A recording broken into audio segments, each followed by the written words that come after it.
poor thing, having a poor mother. I feel sorry for the child. In front of Gina, who has always looked down on me, I feel my blood draining away. I can't take it anymore. I'm on the verge of blurting out something awful. My name is Hillary Anderson. I am a 33-year-old homemaker, working part-time. I have been married to Ned for 8 years, and we have a 6-year-old daughter. We are a happy family of 3.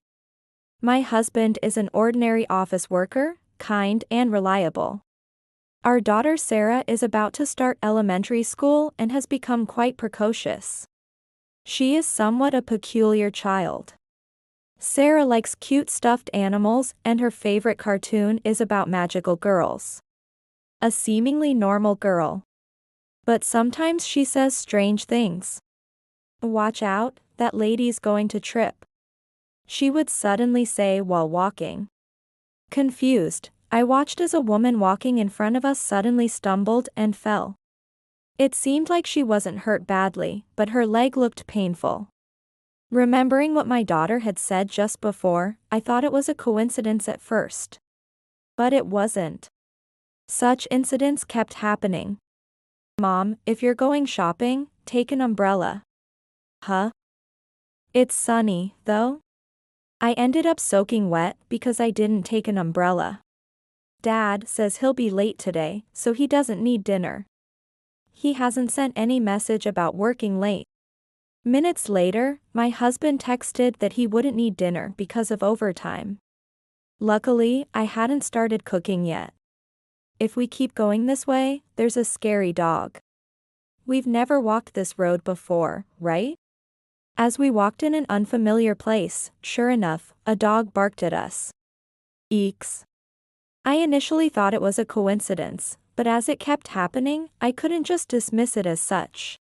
While preparing dinner, I glanced at my daughter watching her favorite anime on TV. She looked happy, a completely normal girl. Even when she says something prophetic, there is nothing strange about her. Unlike a fortune teller who might create a spooky atmosphere.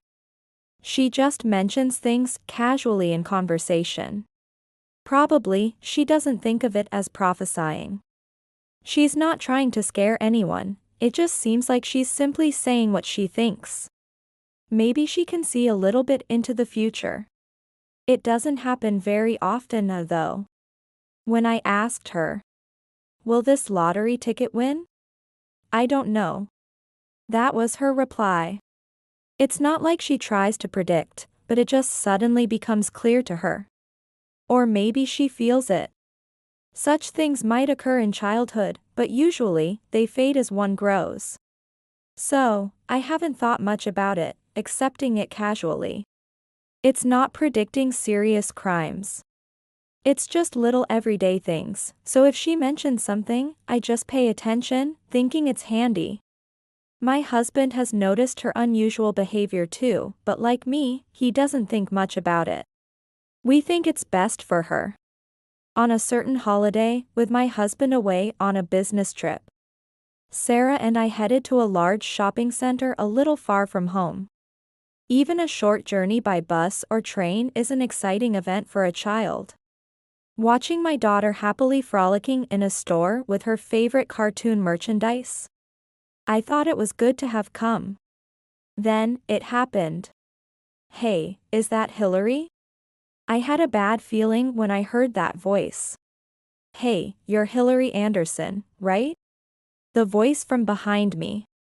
Someone who knew my maiden name and called me by it. I knew who it was without looking. No, I didn't want to look. Just hearing that voice, I knew who it was. An existence I wished I could forget. But once I heard her voice, I involuntarily remembered. "Hey, don't ignore me. You're Hillary, right?" The increasingly aggressive tone made me feel worse. But it seemed I couldn't just ignore her, so I timidly turned around. Gina. As expected, a familiar face. It really is Hillary. Super long time no see. Since graduation, right? Oh, well, yes. Since graduation. Yes, the last time I saw her was after high school graduation. It's been 15 years. I wished I could avoid meeting her forever. But meeting Gina, I couldn't help but remember the terrible memories from high school. Seeing my frown, Gina chuckled. You still look shabby. Still poor as ever? There it was. As always. Even after more than a decade, she hadn't changed. During high school, Gina always looked down on me. My father was frail, and my mother worked. But taking care of my father and raising 3 kids, she couldn't work much, so we were poor. All my grandparents had passed away and my parents had no siblings. We had no relatives to rely on. Though, we managed to live with government assistance. Our family was very close, and I think we were a happy family despite being poor. At least, I never felt inferior about our situation. However, even if the person concerned was okay with it, that didn't mean everyone else felt the same way.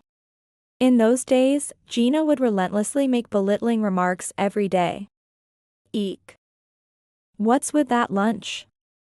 There's hardly any side dishes, how pitiful. You smell a bit. Are you taking a bath, Hillary?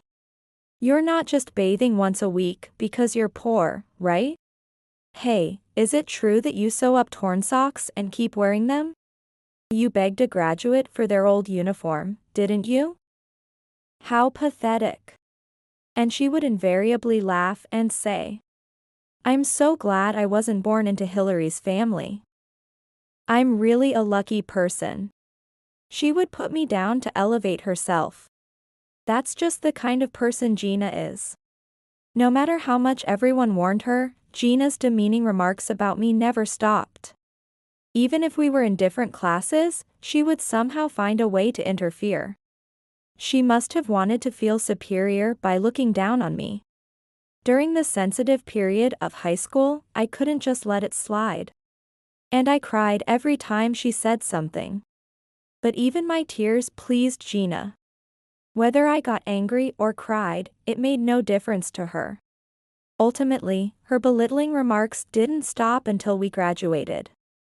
And on the day of our graduation, I'm so happy, I won't have to see such a poor person anymore. Hillary, you better not rummage through garbage cans. It'll make you stink even more. Saying that, she left with a loud laugh. Inside, I thought, good riddance. But I kept quiet because saying anything would sound like sour grapes. And from then on, we never met again. Of course, I didn't invite her to my wedding. Even though we went to the same high school, she lived a bus ride away and I cycled to school. And our homes were far apart, so we never accidentally met in town. Why now? Why this coincidence? I decided I must cut that conversation short and leave as soon as possible. Just after making that decision, suddenly, I felt a strong grip on my arm. Gina, what are you doing? You haven't seen each other in so long, let's go to that cafe and talk. No, I'm really busy right now. Don't be so cold. I'll treat you, come on. Oh no. I was forcefully pulled into the cafe in no time. Once seated, it would be awkward to say I was leaving. I thought I would have a coffee and then make a quick exit. I'll have this cake set and add a parfait too. What about you, Hillary? Just a coffee for me. And an orange juice for my daughter. Hearing that, Gina burst out laughing. What now? As I glared at her, she chuckled and said, What? Still no money? What? Ignoring the furrow in my brow, Gina continued, laughing.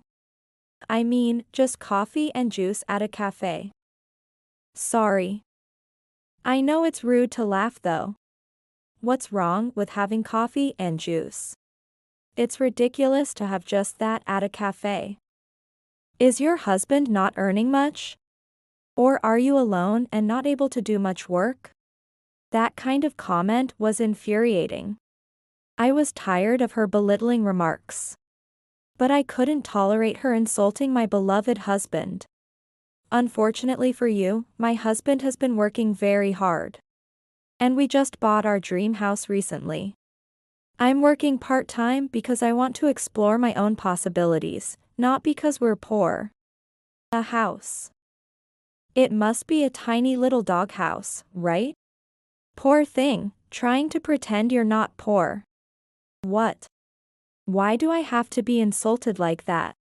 What does she know about my current life?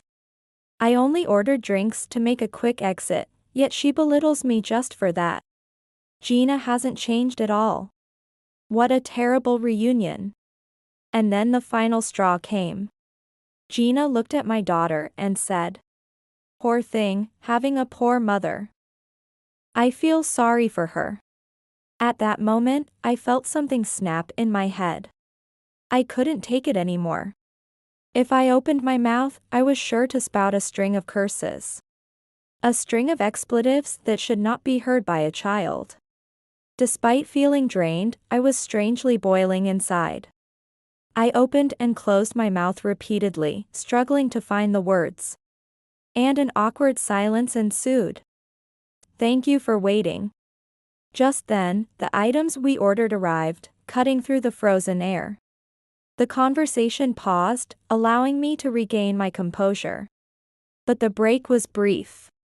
As soon as Gina tasted her cake, she said loudly and sarcastically, "Wow, it's so delicious. When you have money, you can eat such tasty things. I'm so glad I'm not poor." I thought, ignore her, just ignore her. Good Hillary, the thing in front of you is just a big, noisy bug. I won't let the bug bug me. I desperately tried to think of trivial things to distract myself. I told myself repeatedly I wouldn't let the bug bug me. But my lack of reaction probably wasn't entertaining for her. With each bite, Gina continued, giving a poor and meaningless food report. "Wow, really sweet and delicious. This cream, Yeah. it's just rich and smooth. The sweetness spreads and the cake melts in my mouth. I couldn't even taste my coffee. Thank you for the drink." As soon as Sarah finished her drink, I stood up. Until she finished, only Gina was talking, but I completely ignored her.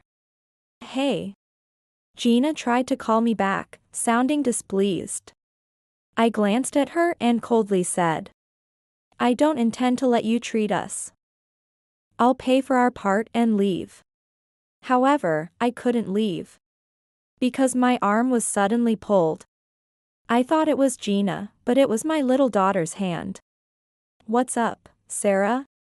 As I tilted my head in confusion, Sarah looked not at me, but at Gina. "What?" Stunned by my daughter's gaze, Gina faltered. Facing her, Sarah slowly raised her hand and pointed firmly, saying, "Old lady."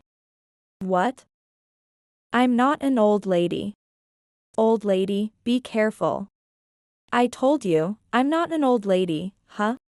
"Good job, Sarah." I was silently cheering inside. Wait, hold on. Did she just tell her to be careful? I froze at my daughter's words. Sarah continued, pointing at Gina, who also still froze and was puzzled. "Be careful about your neck, old lady." What? What is she talking about? She was confused, not understanding what was going on. Here it comes. I never expected my daughter's special ability to show up there. Well, I didn't really understand it either, but maybe I should explain lightly. My daughter has a bit of a precognitive ability. When she says something like this, something tends to happen quite often. What? That's creepy. Think whatever you want. If you want to ignore it, go ahead. Just don't come complaining to us no matter what happens. What? Hey. Wait. After saying my piece, my daughter, and I left the cafe. Gina, not having finished eating, couldn't chase after us even if she wanted to. If I put it that way, she would undoubtedly be worried whether she wanted to or not. I couldn't stop laughing, thinking I had managed a little revenge. Mommy, you're making a naughty face. I thought I would never see Gina again after that. But there was a second unexpected reunion. It happened when I was leaving my part-time job. Hilary, someone shouted, grabbing my arm. It was unexpectedly Gina. Gah. Gina. Why are you here? I called every classmate from our high school days. No one would tell me your home address, but one person told me where you work. No way. Privacy is important. I'll have to deal with the friend who leaked my information later. Resigned to my fate, I faced Gina with a deep sigh. Well. What do you want now? What's the matter? Your daughter. Where is she now? Sarah? Why do you need to know about my daughter? I want her to prophesy again. What on earth should I do? What?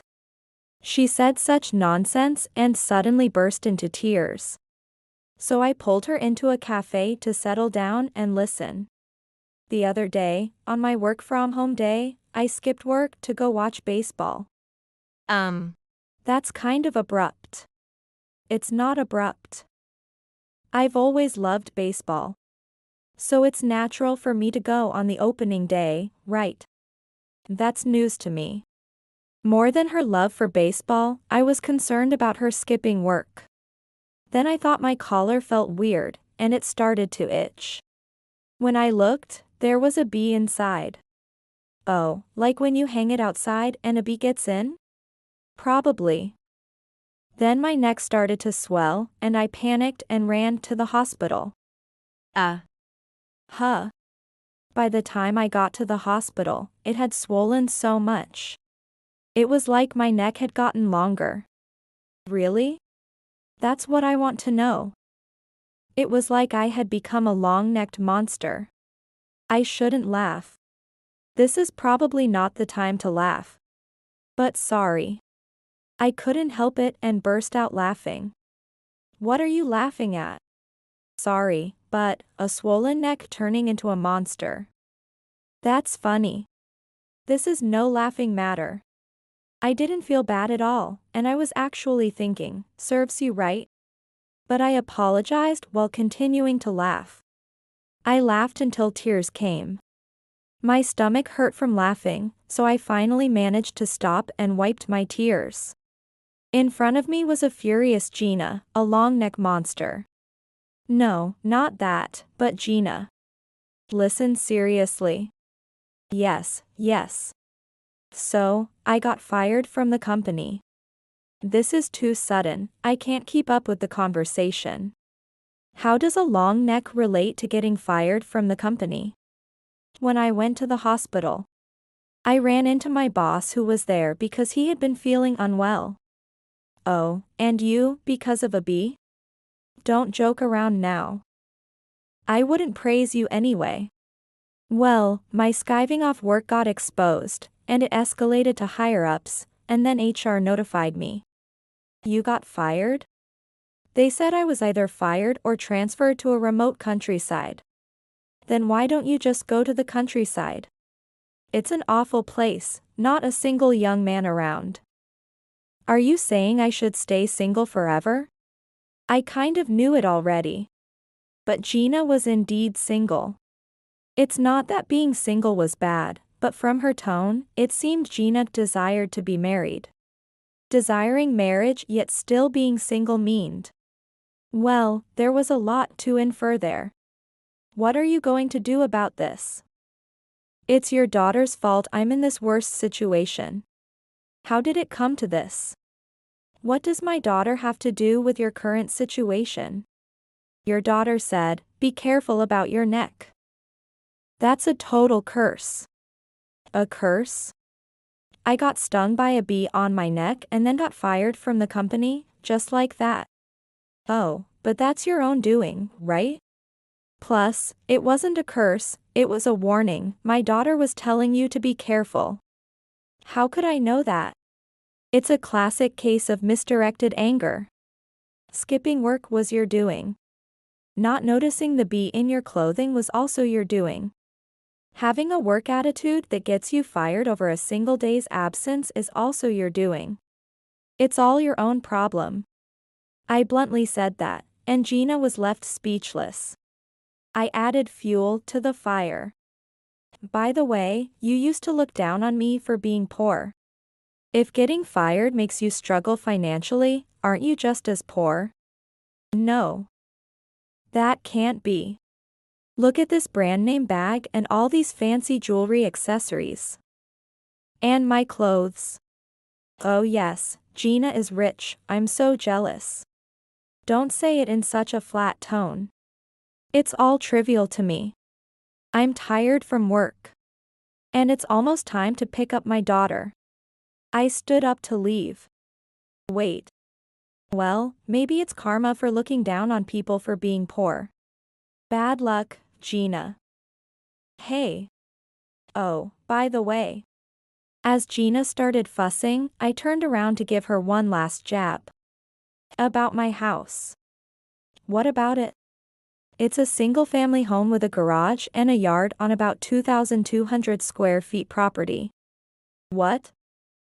That's a huge size. I thought it might be too big for 3 people, but we might get a dog. And maybe there'll be more kids, so it's just a tiny doghouse to us. I said that and laughed heartily as I walked away. I could hear Gina causing a fuss behind me, but I never looked back. I'm sure I will never look back on the past again. After that, I contacted the friend who had told Gina about my workplace, and she kept apologizing. She had no idea it would lead to that. Come on. During a rare catch-up with friends from high school, I heard that Gina had eventually quit her job. Though she quit, she struggled to find another job and didn't want to lower her standard of living. Complaining about it. Despite being a regular office worker. She had been lavish with brand items and luxuries, apparently having no savings at all. After quitting, she couldn't stop her extravagant lifestyle and ended up in deep debt and declared bankruptcy. Later, she borrowed money from dangerous people. And now who knows where she is and what she's doing. She spent a long time looking down on me as poor. But in the end, her life, poor in spirit, settled in a fittingly poor state. There's no such thing as being above or beneath anyone. We shouldn't make condescending remarks. I'll make sure to teach that lesson to my daughter. While I was thinking that and reading a storybook to my daughter, she suddenly stared intently at my stomach. What's up, Sarah? Mommy's tummy is going to get bigger, isn't it? What? Now, what does that mean? I have been eating a bit much lately, so is it a simple prophecy of gaining weight? Or is it a sign of a new life beginning? I am spending the days pondering what the future holds.